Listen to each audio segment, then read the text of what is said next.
the impact of IT on various aspects of life, such as education, environment, and community.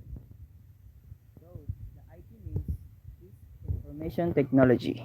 So, the information technology, it involves the use of computers, networks, and other digital devices to store, retrieve, and send information. IT has transformed many areas of our lives, making things faster, easier, and more efficient. So, let's proceed here the impact of IT on education. So, the impact of IT on education refers to how technology like computers, internet, and digital tools has changed the way we learn and teach.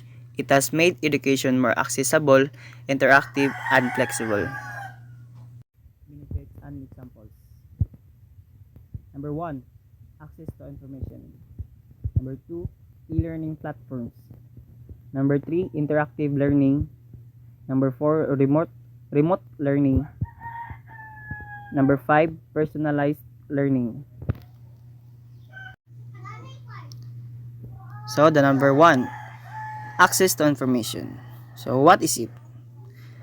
Access to informations, the students can find information online easily, and it has benefits access to vast amount of resources like educational websites and digital libraries.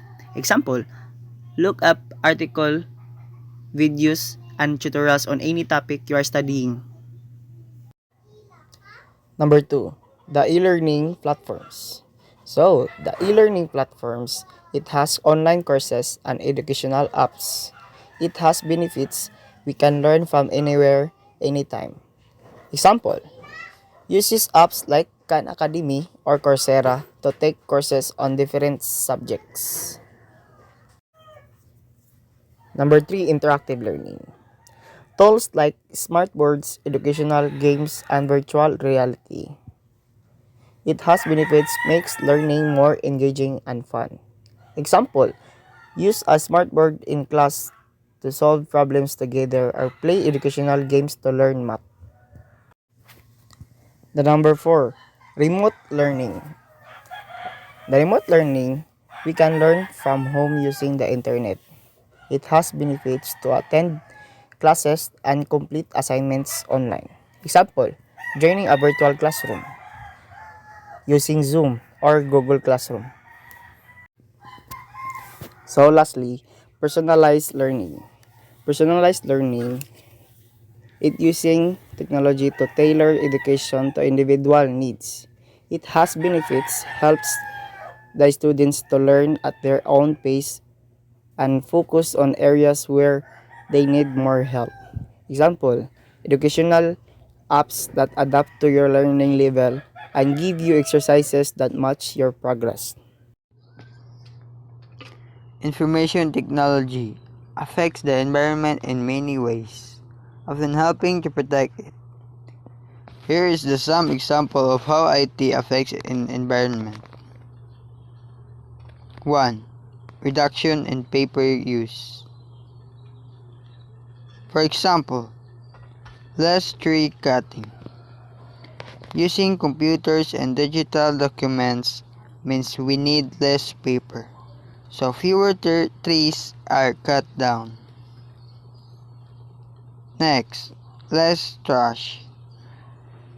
Digital files mean less paper waste, which is good for the environment. 2. Energy efficiency. For example, using smart devices. Smart gadgets can help save electricity by turning off lights or adjusting thermostats when they're not needed. Next, better energy use. It helps use renewable energy sources like solar and wind power more efficiently. 3. Remote work. For example, less driving. Working from home means fewer people need to drive, which reduces pollution and saves fuel. Next, smaller offices. Companies need less office space, which means they use less energy. 4. Monitoring the environment. For example, keeping an eye on nature. Sensors and other IT tools can track air and water quality to help protect the environment. Next, making better choices. Using data from these tools helps create better rules and practice to take care of nature. So lastly, the impact of IT on communication. The impact of IT on communication. Here is the 5 benefits and examples. Number 1 is instant messaging. Apps like a WhatsApp and Messenger. The benefit is send messages instantly to anyone, anywhere.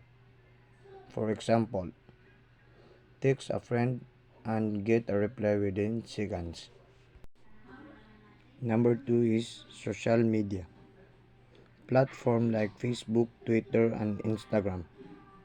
The benefits: stay connected with friends and family, share updates and photos.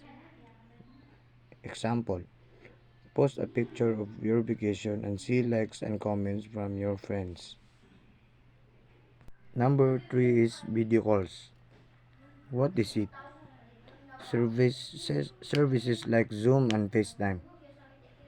The benefits is see and talk to people face to face even if they are far away. For, for example, have a video call with your grandparents who live in another country. Number 4 is email. Sending messages over the internet. The benefits is quickly send messages, documents, and other files. For example, email your teacher an assignment or send your boss a report. The last number is social connectivity. Using digital platforms to keep relationships. The benefit is build and maintain connection with people worldwide. For example, make new friends on social media or join groups with similar interests.